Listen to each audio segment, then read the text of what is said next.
Uh, Certification of quorum. Yes, Chair, we have more than 50% of the members present. And as you know, we're doing the Source Protection Authority meeting first. The agenda, I need a mover and a seconder to approve the agenda. Moved by Sean, seconded by Doug Craig. All in favor? It's carried. Any declarations of pecuniary interest? Seeing none, we'll move on. The minutes of the previous meeting. So I need a mover and a seconder for the minutes. Jerry Smith has moved, seconded by Gord Gravatt. Any questions or comments about the minutes? All in favor? It's carried. No business arising from the minutes. No delegations, but we have a presentation now by Janet Ivey and Sherry Dahmer with respect to the source water protection. And this is part of the education the board is receiving. So welcome.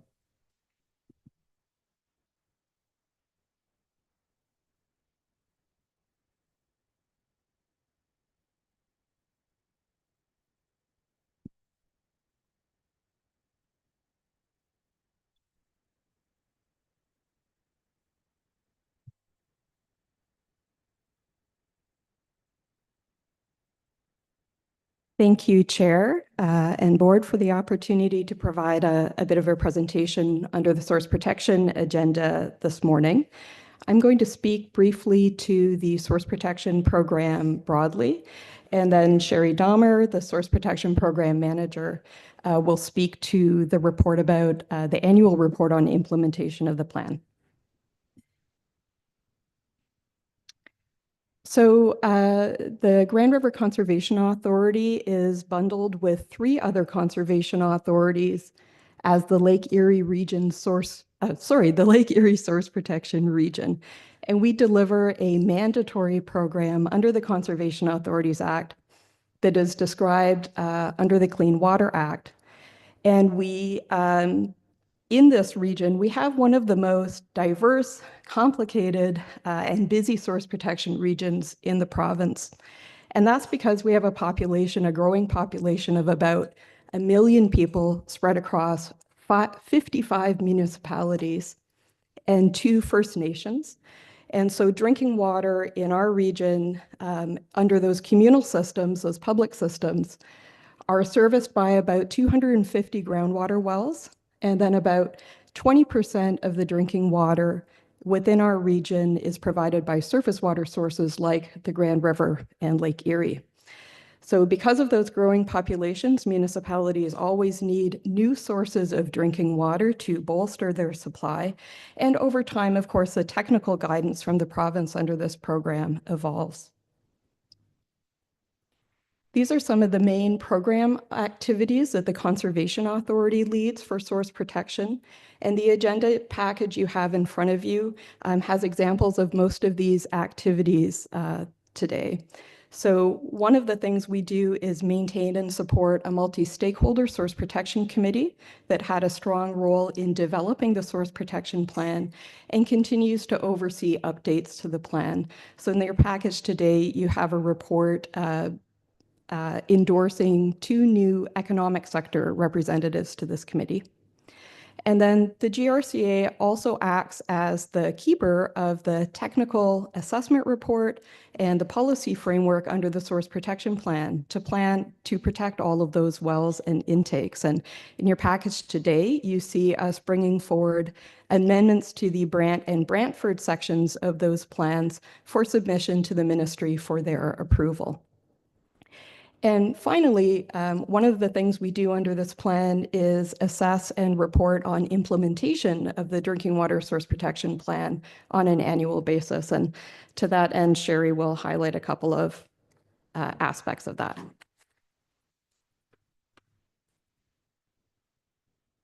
Okay, so under the Clean Water Act, annual reports on progress towards implementation of drinking water source protection plans are required to be submitted to the Ministry of the Environment, Conservation and Parks by May 1st of the following year. The progress report contains valuable information about implementation of the plan and the overall success of the program, including a rating on overall progress, which the ministry has defined as limited progress, satisfactory, or progressing well and on target. The annual reporting process generally spans from about January through April each year. So the first step in the process, municipal and provincial implementing bodies will submit their reports to Source Protection Authority staff by February 1st of each year. That information is then reviewed and rolled up for each source protection area. And this is done using specific reporting templates that are provided by the ministry. Those reports are then reviewed by the Source Protection Committee, who provides a recommendation for the assessment. So that's the limited, satisfactory, or progressing well rating. And from there, the role of the Source Protection Authority is to receive the recommendation from the Source Protection Committee. The authority is then responsible for submitting the report to the ministry along with any comments it wishes to make. So for 2024, the Source Protection Committee has recommended that implementation of the Grand River Source Protection Plan is progressing well and on target. So this means that all legally binding plan policies that address significant drinking water threats are either implemented or in progress. And with that, you'll see in the report in the agenda that we are putting forward the recommendation that staff be directed to submit the 2024 Grand River Annual Progress Report and submitting supporting information to the ministry. Thank you.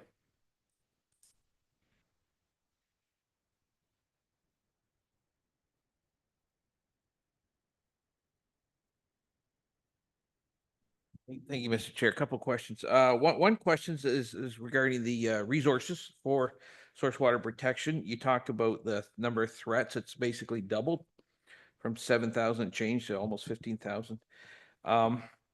Is there enough resources devoted to source water protection, or is that just something that is on the municipalities through their risk management officer?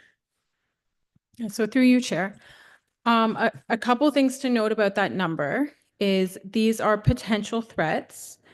They are enumerated by municipal staff, and it is either a municipal or provincial responsibility to implement the policies that would be triggered by those threats.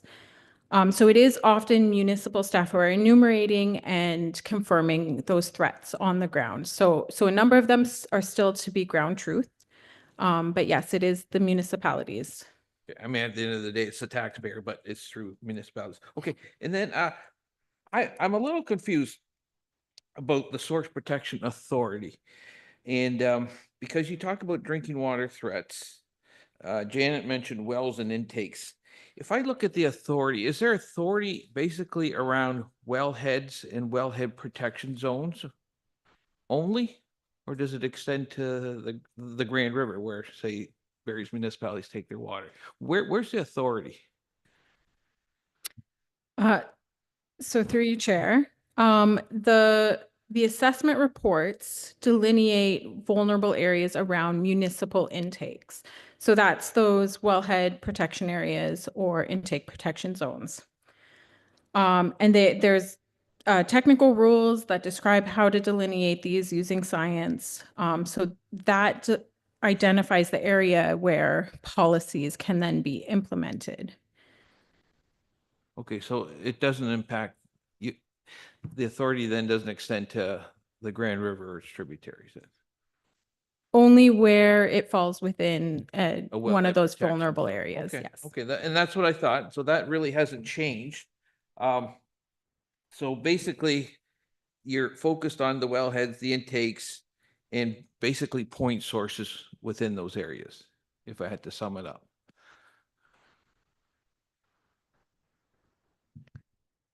Through the chair, the policies can capture a variety of point or non-point sources. So an example of non-point sources is within a wellhead protection area where agricultural threats might be a significant drinking water threat. Municipalities could use risk management plan tools to address those non-point sources. Okay, and then the last question through the chair then. So if I'm in a wellhead protection zone, I have a farm. The Source Protection Authority can dictate agricultural practices in those areas, and in the reports, there's mention of, say, livestock density If they want to put up a barn, the Source Protection Authority would be involved, or like, how far does that go? I'm wondering, would they be involved with manure applications or things like that? Yep. So through the chair.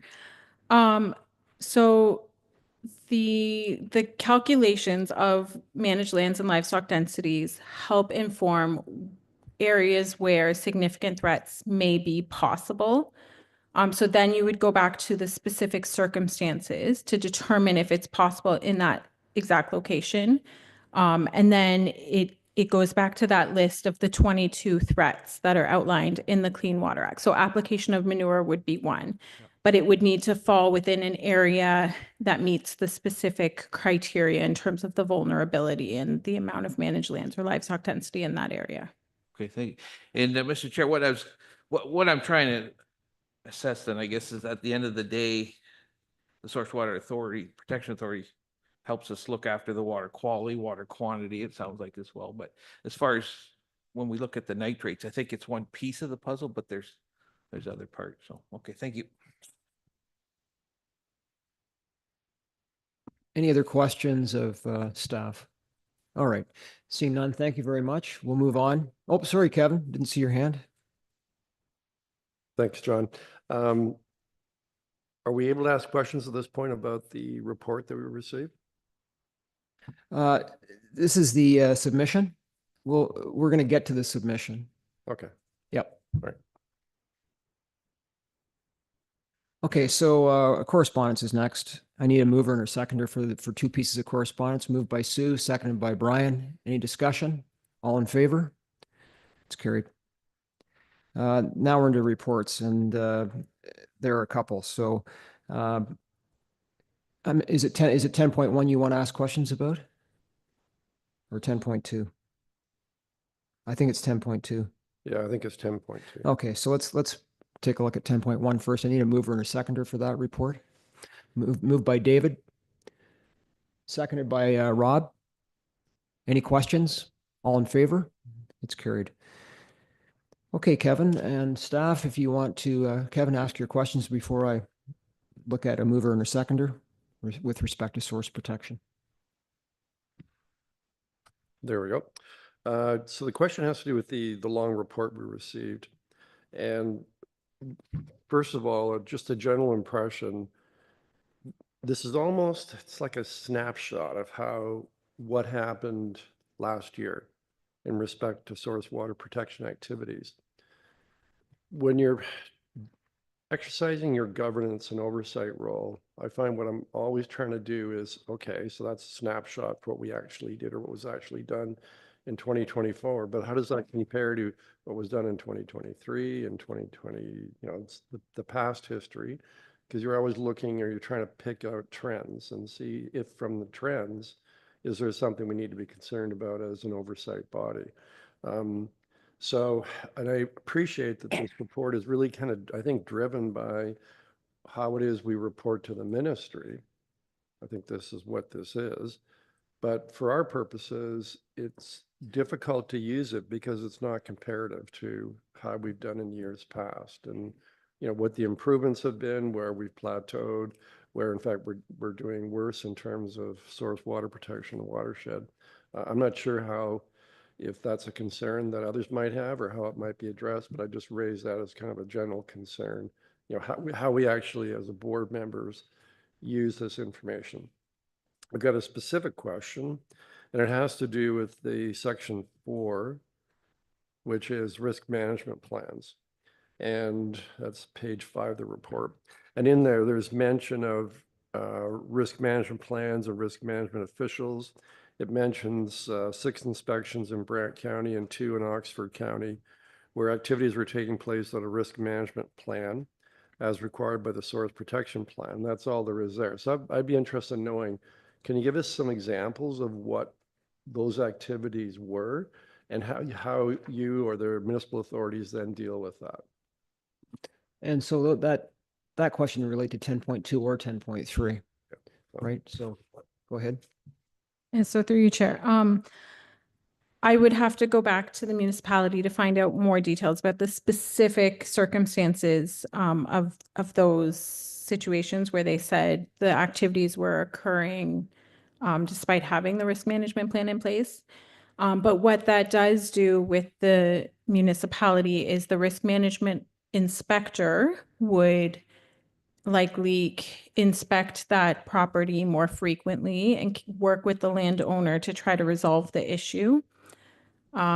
They risk management officials under Part 4 of the Clean Water Act do have the authority to provide notices and orders in certain situations. So where they are not able to negotiate with landowners, they do look into using those tools where necessary, but primarily they try to work with the landowners to come to agreements and to determine where they are running into issues with implementing the best practices that would be in the risk management plan. So Sherry, can you give us an example of the kinds of activities that this would be referring to? So often within a risk management plan, it can cover agricultural activities. So application of pesticide or manure. But we also see it like even for some GRCA properties for activities related to winter maintenance. So application of road salt, storage of road salt, handling and storage of fuel. There's a number of the threat activities. If they're not addressed by an approval from the ministry, we often do use risk management plans as the primary tool to manage that threat. And then who monitors the activity to make sure the risk management plan is being followed? So through you, Chair, that municipally, each municipality has a risk management official and risk management inspectors designated who oversee implementation of those policies. Okay. And what about trying to get a handle or feel for how we're doing comparatively from one year to the next? How do you pull that out of this information? Other than there's the one statement we're making, good progress, but that's really a self-assessment tool. But is there any way of providing us information that would allow us to, in exercising our oversight role, gaining some measure of confidence that in fact is true? Yeah, so through you, Chair, one thing I should clarify that I didn't mention in the presentation is when the Source Protection Committee is providing their recommendation for that overall rating, it is meant to capture progress overall, not just within that particular year. And they do look at it overall for the plan as well as for specific categories, which you would have seen outlined in the report. One of the things with the Grand River, as you will have seen, is that we have a lot of amendments to our plan that change the number of threats, the number of policies, how that's being implemented. So we do look as closely as we can at comparing them year over year, but it's very difficult to bring a direct comparison forward because of the fluctuations. So where we are really focusing is on how the policies themselves are working and being implemented, and where we're seeing policies not being implemented or municipalities communicating to us that they don't feel that the policy is effective, then we're looking at making those changes. Who actually makes the determination that we're making good progress?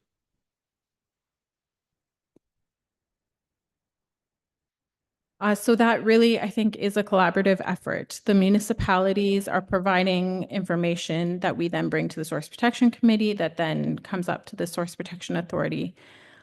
If there's any particular pieces of information that you feel would be helpful, we absolutely can look at bringing that forward. If I may add through you, Chair, part of the purpose of bringing the annual report is to the Source Protection Authority is because the authority has the ability to add comments and make its own additional comment on progress, and that would be submitted to the ministry along with this annual report. So that is always an option. And, looking at some of the nitrate issues we have in the Grand River, it's easy to see how that doesn't come out very clearly in a snapshot, as you accurately described this annual report. The piece that looks at that is the section on issues where we're able to look at trends over time. And as we amend the source protection plan to formally designate a nitrate issue for the drinking water intakes, then you will see that these reports do a better job of capturing that issue moving forward. Sorry, one last comment about that. So I was trying to pull that out of the report, and I think I thought I got what I read in there was that certainly municipal authorities in some ways are feeling overwhelmed because increase in threats and managing them. But I would have thought that in the overarching report, we would have been told, okay, here are, the top 5. These are the risks that we see developing, or they're not as well managed as they should be. Like, we're really kind of not seeing that. Like, you really have to delve into some of the sub-reports to pull out those kinds of threads that are in there. So my question to you then is, so looking at source water protection in the Grand River watershed, what are the 3 top concerns?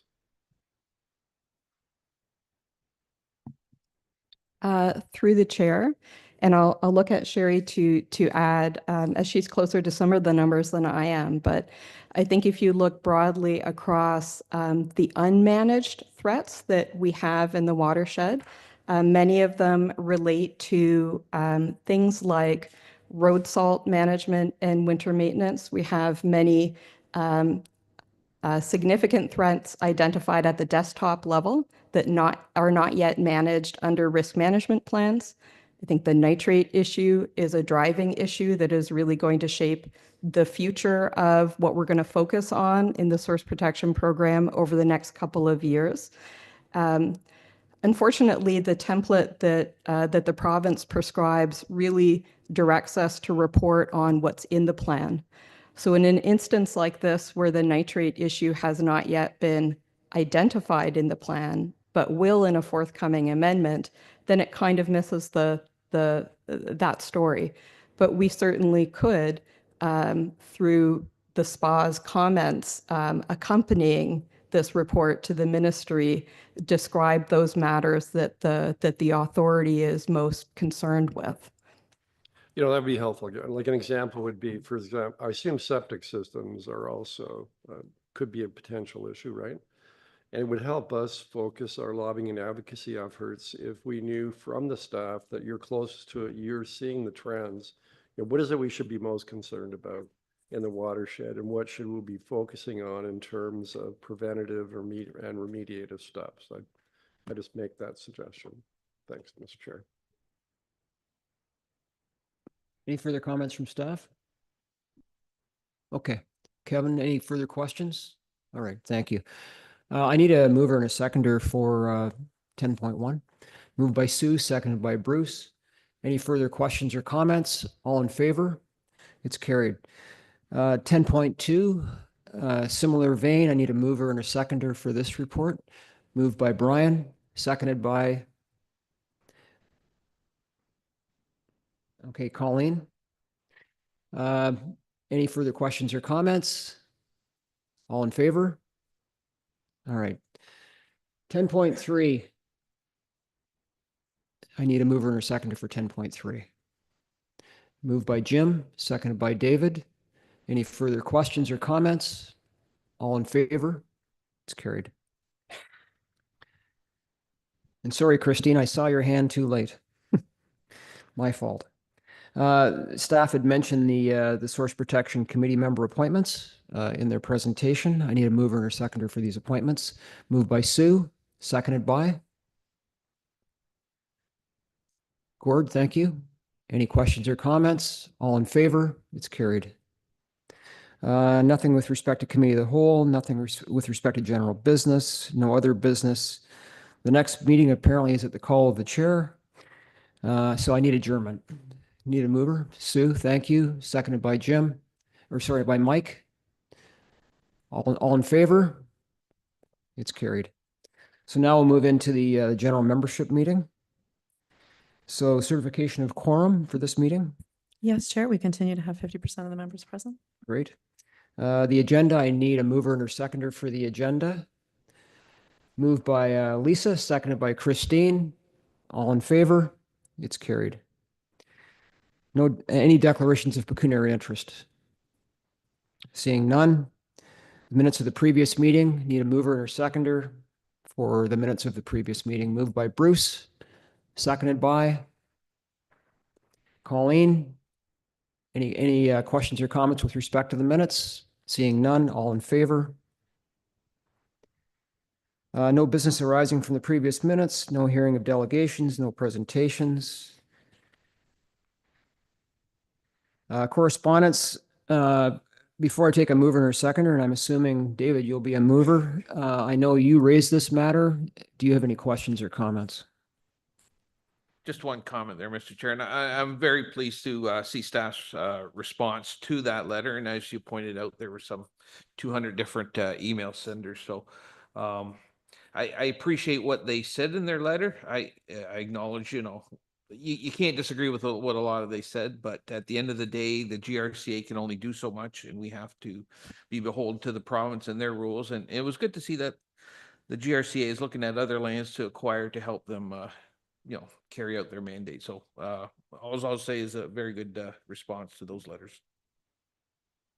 Thank you for moving that. I need a seconder. It's seconded by Gord. All in favor? It's carried. In terms of reports, there's my report. So just three things, as you saw, and I think it's great news. Natasha Salonen has submitted her resignation with our thanks, of course, for her service to GRCA, and she has been replaced by Regional Councillor Matt Rodriguez. Matt will join us in May, and the process for getting him up to speed has started. And I look forward to meeting Matt and working with him. And I know that a number of you already do, and I've heard some very favorable comments about him. So I look forward to working with him and yourselves. Two other things. As a result of the congratulatory letters that we sent out to all the MPPs in the area, we sat down with Cambridge MPP Brian Riddell and took him through the background on GRCA and some of the issues that we have. He's offered to set up a meeting between ourselves and the Minister of Environment, Todd McCarthy. Since then, we've had another request for a meeting from the new MPP for Owen Sound, Vickers. We're going to meet him at Queen's Park on May the 8th, and we're hoping to organize a meeting in the morning with Minister McCarthy or another relevant minister so that, it's a worthwhile time for us at Queen's Park that day. So that essentially is the essence of my report. Are there any questions on anything else that I wrote to you that over the last month? Seeing none, I need a mover and a seconder for that report. Moved by Sue, seconded by Jerry. All in favor? It's carried. 10.1 is the Human Resources Policy Update, and principally, this has been updated to include the whistleblowers policy. And that was brought forward by the Audit Committee and Mayor Davis. And before I look at a mover and a seconder, I know Mayor Davis has a question, and Karen and the rest of the team will take your questions. Thank you, Mr. Chair. Before I get to the whistleblower policy, question about section 1.1.3 external communications. And that the change appears to say that the CAO must not engage in discussion with, give information, or grant interviews to members of the media without the permission of the Director of Strategic Communications. That seems a little odd to me. In the municipal context, of course, the mayor is authorized to speak on behalf of a municipal corporation, and certainly isn't required to first review what he or she wants to say with the Director of Communications. So I'm wondering, why do we have that? That seems a little odd, and it seems to demonstrate a lack of confidence in the CEO. I mean, I know it's not directed to Samantha, but just wondering, why is it set up this way? I can speak to it. Through the chair. So that state 1.1.3 is the statement. And it's intended that with the exception of designated strategic communications department staff, the CAO and the deputy CAO, otherwise employees must not engage in discussion. So those are the, Okay. So I'm reading it wrong. they're accepted. Well, perhaps grammatically it's prone to interpretation. So we can clarify that for staff to make sure that it's very clear to staff. Okay. I thought that was the answer. Before I get to the whistleblower, question about termination. And I know that the section of, I think it's described offenses and penalties, says that CAO can let someone go and there's a process to be followed if it's just cause.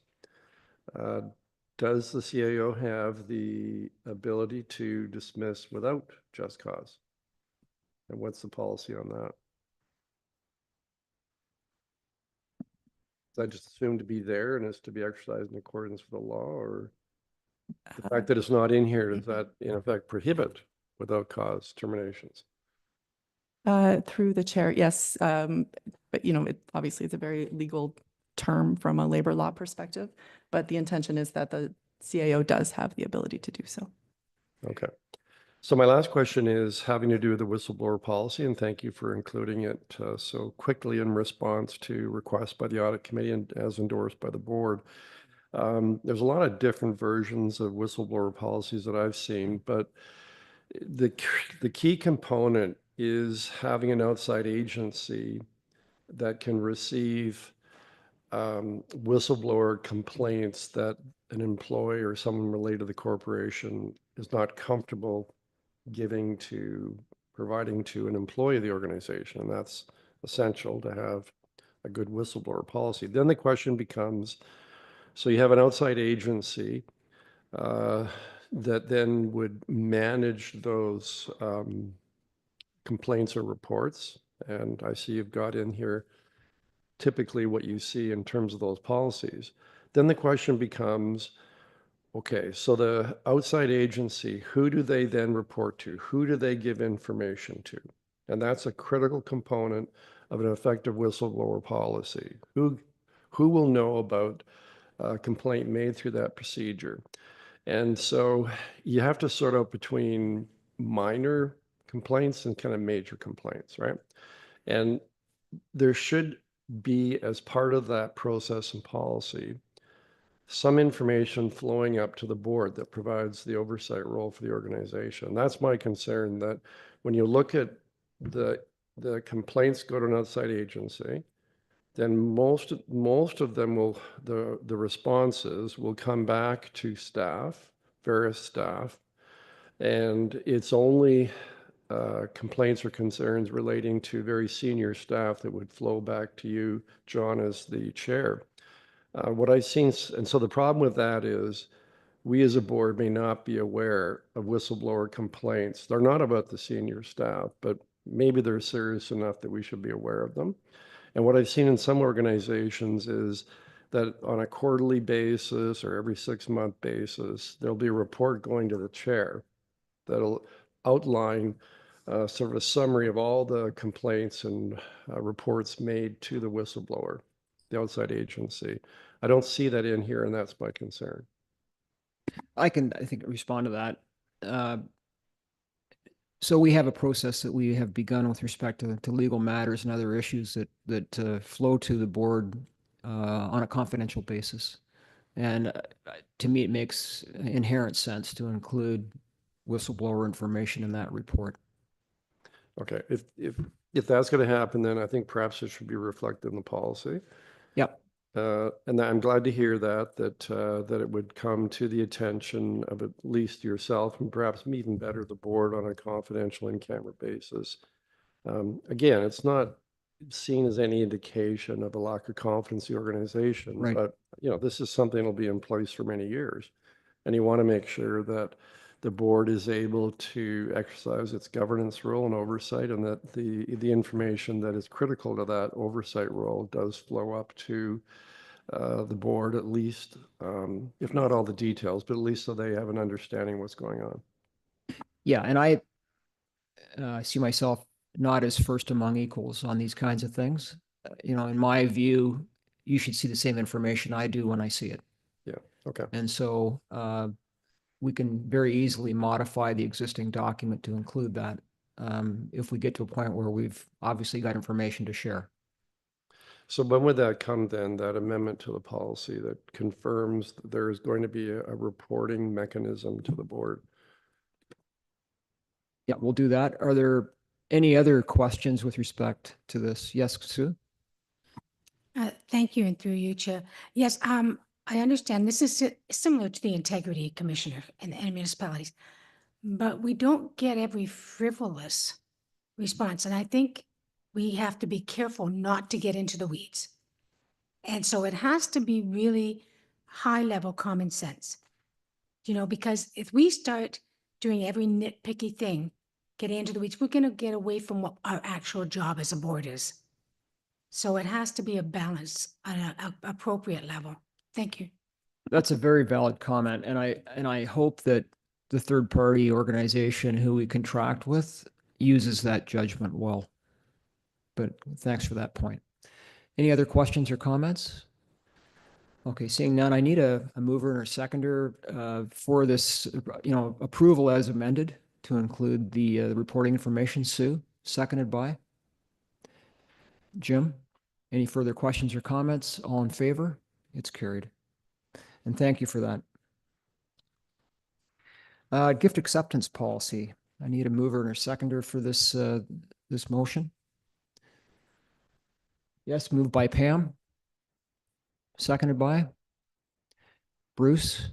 Any questions about this? All in favor? It's carried. Cash and investment status. Mover and a seconder for this information. Moved by Jerry, seconded by Sean. Any questions?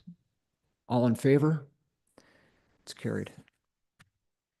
The financial summary for the last month.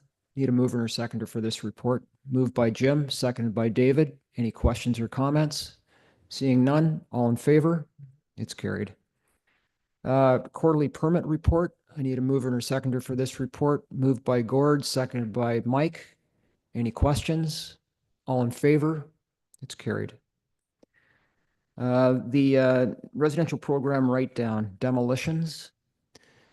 I need a mover and a seconder to discuss this report. Moved by Sue, seconded by Brian. Any questions with respect to this matter? Seeing none, all in favor? It's carried. Provincial Offenses Act designations. I need a mover and a seconder for these appointments. Moved by Jim, seconded by Mike. Any questions? All in favor? It's carried.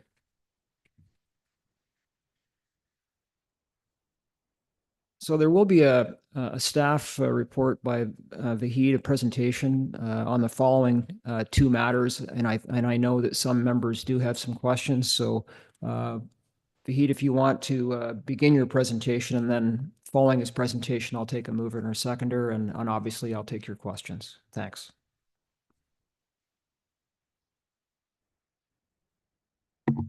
Thank you, Chair. Good morning, everybody. We will be presenting the two flooding events that the watershed observed, one in mid-March and one in the beginning of April, basically, or mid of April. The first one is the snow melt that we had on the weekend of March 15th. And I think we were anticipating that event from a couple of weeks prior to that. If you recall, it was the end of February board meeting that we were discussing about the potential ice jams and what's going to happen if you have a sudden melt. Thankfully, at that period, we did not see anything happen. We did present some information that at this year, the risk of ice jams were lower than previous years. This chart, I intentionally have put in over there just to explain what comes after that. We had a lot of snow, as you all recall, in January and specifically in February. And unlike other previous years, this year we did not have that middle of February melt event. So the snow that got accumulated sat on the ground, and the colder temperatures allowed it to accumulate over time. We had two very small rainfall events, specifically in the northern portion of the watershed, one in the end of February and one at the beginning of March. To our surprise, none of those caused any response or significant response. And our hypothesis is that that rain sat on the snowpack and made it heavier and denser as usual, and it added to the water equivalent, specifically in the other upper portion of the watershed. But there was not enough energy in the system for things to start moving and melting, specifically since the temperatures would go up and immediately come down. However, it was around the beginning of mid-March that, again, we had a bit of a response. Things cooled down, but on the weekend of March 14, everything started to melt due to the higher temperatures that was built in the system. So we did, as I mentioned before, we do snow surveys, manual snow surveys by a staff twice a month in the winter months. So the last one that was done prior to the event was on the Friday, March 14. And on that day, these are the results. I do apologize, it's a repeat. I did present it last time as well, but I think it's worth going over again. We had a significant amount of snow on the ground, specifically in the northern portion of the watershed.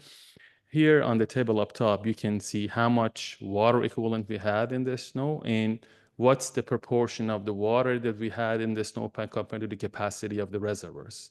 And for example, upstream of Shandam, we have almost 3 times higher than the capacity of the reservoir as water sitting in a snowpack. So obviously we were anticipating a significant response. And as I've said before, previously we had seen those levels back in 2001 and 2014. So the watershed had not seen that level of snow for the past 10, 11 years. Going through the event, before the event, this is where our reservoirs were. The water level, the blue line indicates where the reservoir elevation was. Shandam, Guelph Dam, Conestoga Dam, and Woolwich Dam. So we were fortunate that we have enough storage in the reservoirs at the time, at least to minimize the impact of the event. And once the melt occurred, you've seen this before, we obviously filled our reservoirs to our April 1st target, and then we brought it back down to match our upper rule curve and maintain some storage for future events, basically.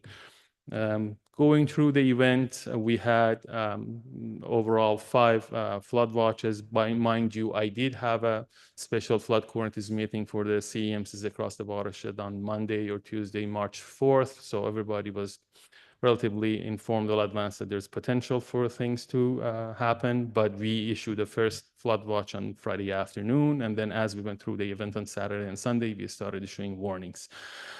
Our website was also a very good source of information for people. I think on that Sunday that we saw the peak flows, we had a significant increase in the visits to our website, and we had more than 70,000 hits compared to almost half of that the week before. With respect to the impacts, in the very, very top portion of the watershed, we had flooding in Grand Valley area where it slightly exceeded the June 2017 event that we had. I don't have the exact number, but based on my chats with the municipal staff, there were around 12 to 15 residential properties that impacted by that flooding. Generally speaking, our dams did a good job reducing the impact of flooding. We roughly reduced it somewhere between 20 to 65%. West Monroe's experienced zone 2 flooding, but again, no properties were impacted. It's mostly limited to trailer park, which was closed at that time. Drayton also and New Hamburg experienced some flooding on Neath River. That system is unregulated, so obviously whenever we have high flows, the area may be flooded. Zone 2 in Drayton, Zone 1 in New Hamburg, but as far as my understanding goes, it was mostly the municipal infrastructure that was impacted, roads, not a significant amount of properties impacted. And in air, we had Zone 2 flooding as well. Overall, looking at the impact of the dams, you can see along the Grand River, Shandam, a combination of Shandam and Conestoga Dam as we go further, reduced the flooding roughly 40 to 60%. And in city of Guelph, we had the highest benefit from the dams. The peak flows were reduced by around 65%. So that was the middle of the March event. But then we had another event at the beginning of April. This is the service that we have purchased through one of our service providers called HydroMaster. It's a very good service, and I've tried to capture the rainfall event that hit our watershed based on radar. You can see the time and the day at the bottom right corner, left corner. Wednesday, April 2nd, we were expecting some freezing rain and the snow in the morning. If you recall, it started with the snow around noontime. That's when it hit us. And then it was followed by some freezing rain. And that did have an impact on our gauges. You can see it was a relatively fast moving system. So by the afternoon, we really did not have much of a response that was significant. However, in the evening, a very rapid moving system came through the watershed. And then on midnight, it dumped a lot of rainfall, specifically in the middle portion of the watershed. You saw it was moving very fast, but it really poured down in some areas, especially Guelph Cuciner area. As a result of that, before that as well, I should mention that I did not put this in the report. Maybe I should have, but on the weekend before, between March 28th and April 1st, we also had another rainfall event in the watershed that saturated the ground, and basically everything was very responsive. This is again based on radar, but we had somewhere between 20 to 40 millimeters of rain across the watershed. It did not cause any response, but it made the antecedent conditions very favorable for a bigger response followed by the next event. So during that April 1st to April 4th, that started on April 2nd, we had somewhere between 60 to 70 millimeters of rain, a bit more on north and a bit less on south in the watershed based on radar. And those numbers are confirmed when we create a map of observed rainfall through our rain gauges in the watershed. And as you can see, the color yellow indicates somewhere between 50 to 60 millimeters, and each point indicates where our rain gauges are. And the area where in the middle of the watershed where the Guelph gauge and Laurel Dam gauge are located, as you can see, we're seeing somewhere between 70 millimeters, 65 to 70 millimeters of rain, which is consistent with what radar is showing us. It's on a side note, it's good to have multiple sources so we can confirm what you're seeing actually is correct on the ground. The rainfall, the daily rainfall that was observed in Guelph Dam Climate Station and Laurel Dam Climate Station was highest on record from 1984 till now for one day in April. And I'll show you how to read this table just to explain it. On the left, you see daily total values. Those values are half-inch increments. Each inch is 25 millimeters. So we have 0, 13, 25. So these are half-inch increments. And for each month, you see a number in front of each value. As an example, there have been 7 days in the month of January where rainfall exceeded 25 millimeters. That's how you read it. And what was that value? It was the maximum value was 76. So in the month of January, the maximum daily value that we've ever had on record has been 76 millimeters.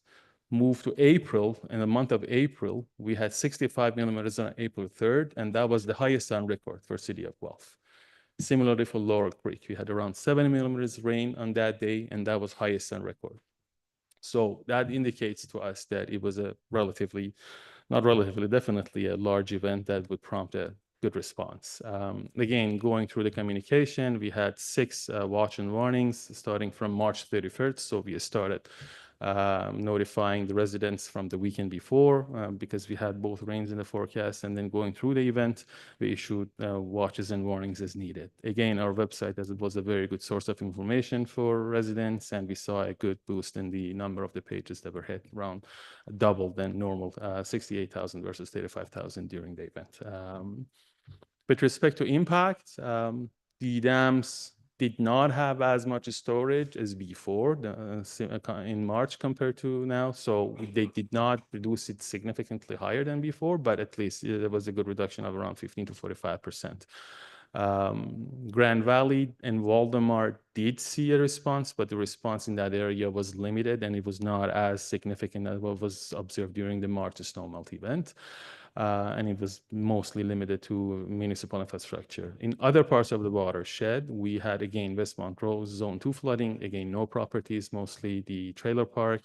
Drayton, New Hamburg, and Air all saw a bit higher response than before, and it was Zone 2 flooding in all 3 communities, specifically North New Hamburg and Air along Net River, and no regulation over there. Overall, dam did reduce the potential flooding around Grand River. The Shan Dam reduced things around 30%. Conestoga reduced the impact of flooding around 40%. And Guelph Dam, it was a bit limited, around 15%. Obviously, we had a lot of inflows to Guelph Dam as a result of the record rainfall. Heading into the event, this was what our reservoirs were. Again, up top, Shan Dam, Conestoga Dam, Guelph Dam, and Woolwich Dam. You can see that we had brought the reservoirs back to Upper Ulker following the melt event in March to have some storage. And then after the event, you see double peaks. It went up We brought it back again, and again, it went up, and we tried to wait for the downstream peak flows to pass. And then once we had capacity, we started bringing the reservoirs down to upper roll curve. The impact, as I said, was not significantly higher than before, specifically in the middle portion of the watershed, but there were some nuisance flooding in low-lying areas in some communities. That was my presentation. Thank you. Are there any questions of Vahid with respect to the flood? Sandy? Thank you. I was happy to see the non-extent of the flooding. But I think it was Bruce that said at our last meeting that there wasn't much frost in the ground because of the snow cover. And I guess my question is, how often, maybe a two-part, how do you determine the lines on that graph? Because I don't think that graph has changed significantly in many years in terms of what your maximum fill is at a given time. And how do you go about analyzing that? Because we were at sort of the maximum. So we're getting more and more rain events, snow events. As we all know, the weather is much more variable. And so at what point do you actually look at where you create those maximum levels at any given time in the season? True, you Chair. If my understanding is correct, you're referring to the graph for the rule curves for the reservoirs. Is that correct? That's a good question. We try to address that in our latest reservoir operation policy that was presented to the board in September 2024. Sometimes our short-term memory plays a bit of an impact, has an impact on us. This year was an extraordinary year. Previous years, we did not have this much response, specifically once we had a rain or a snow, specifically a snow in the months of January and February, probably a couple of weeks after that, it would have been melted. So what we did is we did an analysis on the inflow reliability to our reservoirs to see if the inflows to our reservoirs have changed significantly or not. And the data, we are in a data-driven business. The data showed us that there is some variability, some national variability, but overall, the general trend has not significantly changed. As a result of that, we didn't see any need to significantly change that. But in order to be able to have some flexibility to capture those runoff events, we changed the line from a solid line to a dashed line, which allows us to go above the upper roll curve a little bit to capture the early melts, and then we will bring it back no more than April 1st targets. So to answer your question, the targets have not changed. And how do we look at changing them? We look at the inflows to see if they have changed or not. So far, we haven't observed any significant change. Any further questions, Sandy? No, I might have some residents that would beg to differ with you, but thank you. Sue, did you have a question? Thank you. And I want to thank for all you do. Like, it's a lot of work and it's a lot of data to show to everyone, and how you try so hard to reach out to everybody and the municipalities.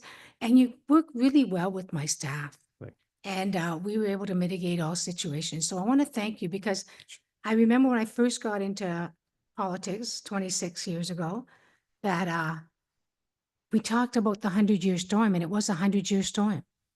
And now the 100-year storm seems to be every other week. So you're doing a great job. Thanks. Thank you. Okay, I've got Brian next, and then Rob. Thanks, Mr. Chair. And I'm not trying to be critical on this, but the first flood we had in March, to me, was a normal flood, and it was made by the man upstairs. The flood in April, did we get caught with our pants down? And I'm not trying to be critical. Did we get caught with our pants down with more water in the reservoir than we normally would have had? Because there's only once I've ever seen this happen before, where the river rose dramatically fast and dramatically decreased at a record speed. And that happened in '74, when we got caught with the reservoirs full. And I know we had a lot of rain, because I know how much water I had in my fields. But it just seemed like I could not believe how it dropped so fast. It just looked like the gates had opened, and all of a sudden it had closed. Through you, Mr. Chair. I can give you a technical response and a philosophical response. Both We would are, be we, good. we are trying to fight Mother Nature. It's impossible. And it's impossible to be able to eliminate the risk, as you've always heard. On a technical note, we were aware of a potential for thunderstorms, but all the available forecasts, and we purchased forecasts from 3 to 4 sources. None of them were showing us the rainfall to be more than 10 millimeters in 1 hour. And I'm getting too technical here. You can have 70 millimeters of rain spread over 12 hours and see no response, but you can have that rain spread over 2 hours or 3 hours. Our Guelph rain gauge recorded 30 millimeters of rain in 1 hour. And we were all sure that it's wrong and it's false. Turns out it was correct. It was correct. It dumped 30 millimeters in 1 hour in city of Guelph. There's no much you can do, basically. But then you immediately shift to a reactive mode, basically. So none of the forecasts captured that intensity in the rainfall. And that's the nature of thunderstorms. Any further questions, Brian? Okay, Rob and then Kevin. Thank you. Through the chair, as you were, I'm kind of represent Haldeman, and I'm at the east part of Dunville. So what happens throughout the watershed eventually ends its way in Dunville. We didn't experience all the rain that Guelph got, but as a result, 3 days later, 2 days later, we did have that flash flood that we're talking about that Brian mentioned. Do we need to look at expanding our reservoirs, or do you think our reservoirs, we don't need to have any more? Through you, Chair. My personal opinion is that we do not need to have any more. We have to be mindful of the potential impacts or consequences. That said, it's a good point that you brought up. The reservoirs protect only the upper 1/3 portion of the watershed. The other 2/3 below the reservoirs are not regulated. So when it rains, you'll see an impact downstream, even though if it doesn't rain over there. Anything further, Rob? Okay. No, Kevin? but that's why I thought maybe a reservoir down in the lower part might benefit and help Dunville. So that's why I'm asking.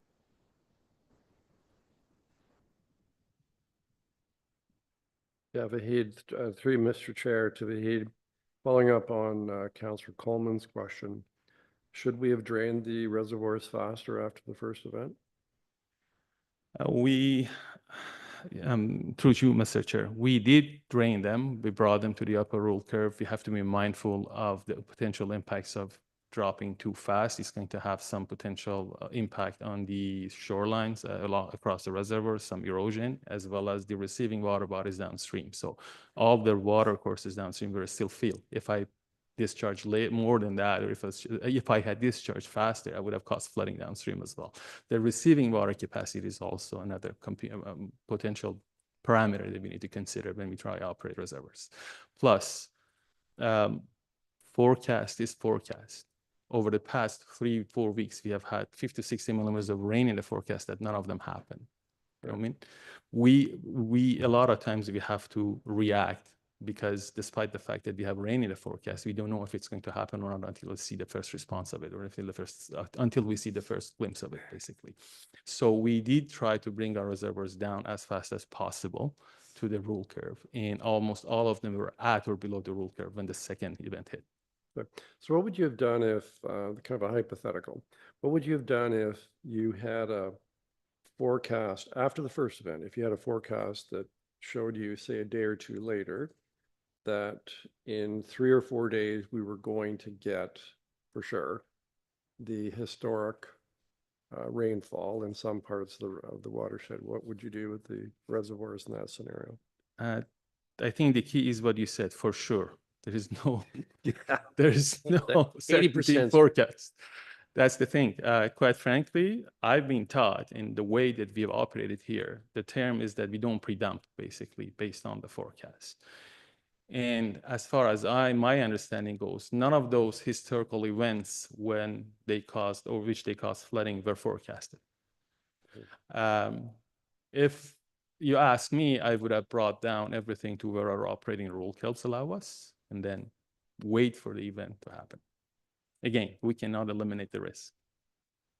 Fair enough. So, and I want to thank you, as did Sue. I think your reports are excellent. A lot of information. I really appreciate it. A lot of time and effort goes into it, clearly. But looking back on the events of the last month and a half, would you want to change or amend or upgrade certain operating policies?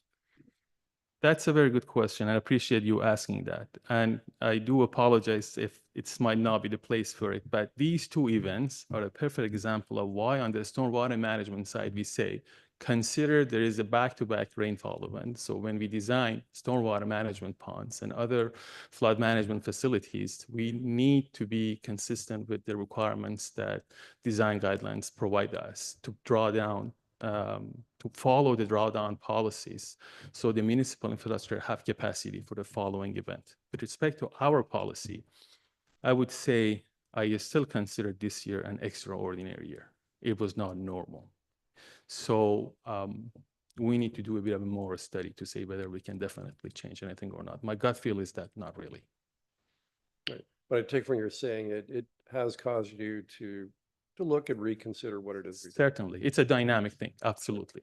We always look at things. Yeah. For sure. I just want you to know, I think we have a lot of confidence in you. So Thanks. please, by our questions, don't. No, I appreciate that. Thank you very much. Thank you. Any further questions of the Board of Staff with respect to either the March or April flood events? Seeing none, I need a mover and a seconder then for the receipt of the March event report. Moved by Brian, seconded by Mike. All in favor? It's carried. And now the April flood event. I need a mover and a seconder for that report. Receipt of. Moved by Sue, seconded by Jim. All in favor? It's carried. And the next item is the Wellesley and Baden dams. Caitlin is available to answer questions if you have any questions. Otherwise, I'll be looking for a mover and a seconder. Are there any questions with respect? Yes, Jim, go ahead. Thank you. I do have a question on the specifically on the Wellesley Dam. So my understanding is that it was basically structural damage related to the gates that are there, or the control. But further on in the report, it goes on about the assessment that you're going to be doing, looking at the dam, involving the public, and one of the options is decommissioning of the dam. Explain to me what that would mean. Yes, through you, Chair. So as the report laid out, there's this initial emergency repair for the structural deficiencies that were exacerbated during this most recent event. A future study to look at the future of the Wellesley Dam would look at a range of options. So we would follow the environmental assessment process for that and incorporate stakeholder input. And as part of that, we would develop a long list of alternatives to what that would look like. Is it repair, rebuilding, lowering the reservoir so there's more capacity to passively pass these high runoff events? But we would also include the option of decommissioning to look at through that process and evaluate it along with the others. And decommissioning could look at removing that concrete structure and having a stream channel that flows through the area. It would be extensive, the whole existing mill pond area would have to be addressed. So it's just one of the alternatives that would be developed and evaluated as part of that process. Am I correct that, thank you, am I correct that the Baden and the Wellesley ponds are sort of in between of the mandate of the authority? Yes, through you, Chair. They are not water control structures. They're structures that historically GRCA has taken on, and we manage them as an owner of those dams, but they don't fulfill our core mandate for water management. So I refer to it as the gates. That's not the term now. So I remember diving off those gates when I was about 13 or 14 years old, and somebody in a white truck pulled up, and I'm assuming it might have been somebody from the GRCA, and said, "You can't be swimming in this pond anymore, or you're going to get pretty sick." And I think that was probably the last time anybody swam in that dam. So I have some I'm interested in it in the long-term viability of it. It's it's a, if you've not been to Wellesley, it's just a beautiful location in the middle of the village, and it would be nice to see somehow that it maintained, and Baden as well. Jim, Sam has some comments as well related to your questions.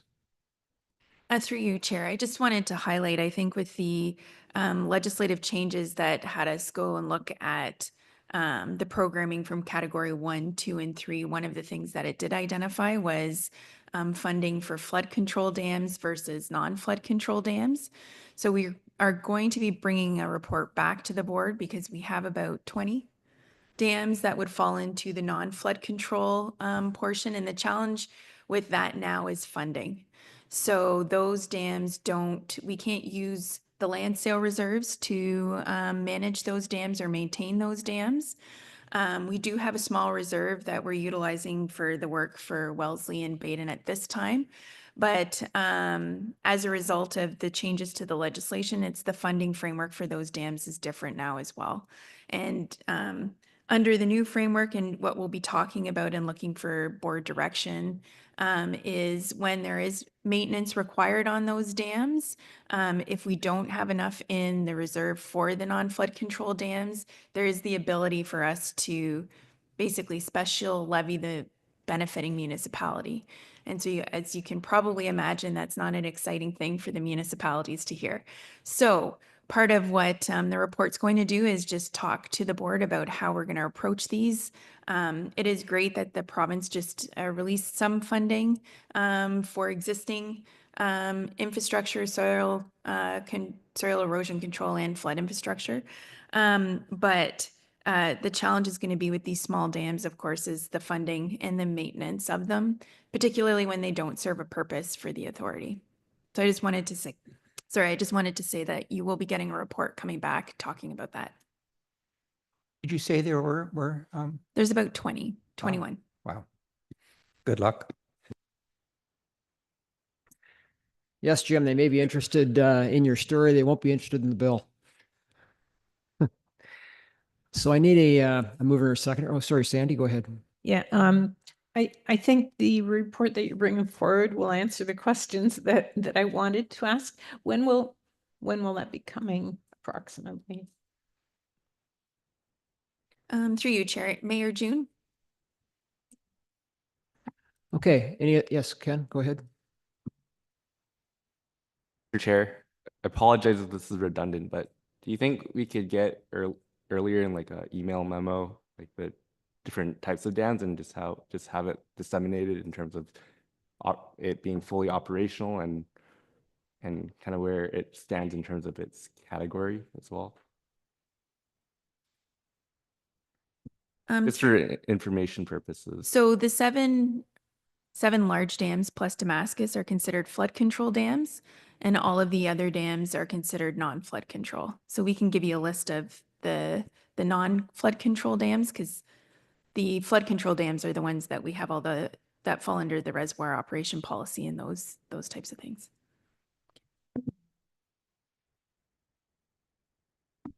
So you'll see that next week, Ken.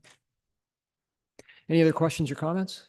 Okay, I need a mover or a seconder for this report. Moved by Brian, seconded by Sue. Thank you. All in favor? It's carried.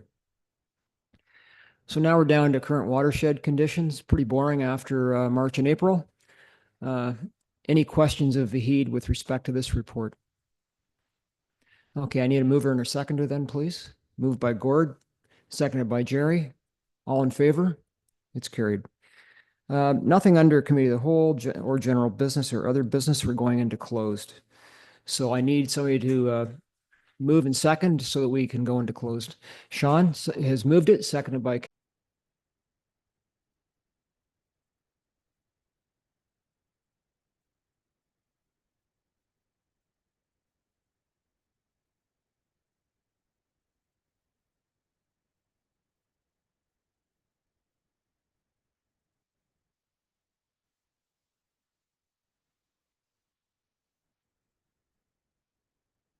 it's nothing personal.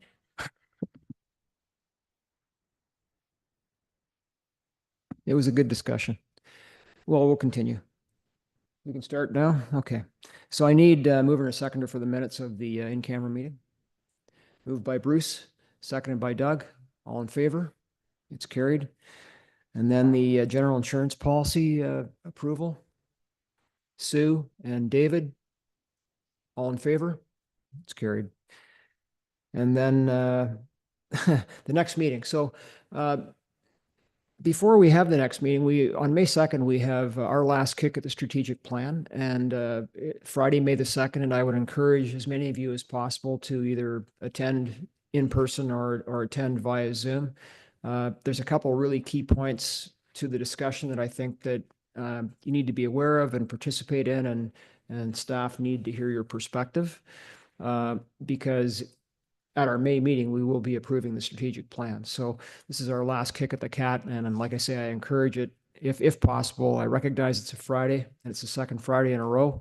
But if you possibly have the time to be with us for that meeting, it'd be greatly appreciated. So the next meeting is Friday, May 23rd, following the strat plan discussion. Need to move to adjourn now. I need a mover and a seconder for that, unless you want to stay for the rest of the day. It's moved by Mike, seconded by Jim. All in favor? It's carried, and thank you very much for your participation this morning. It's a very, very good meeting.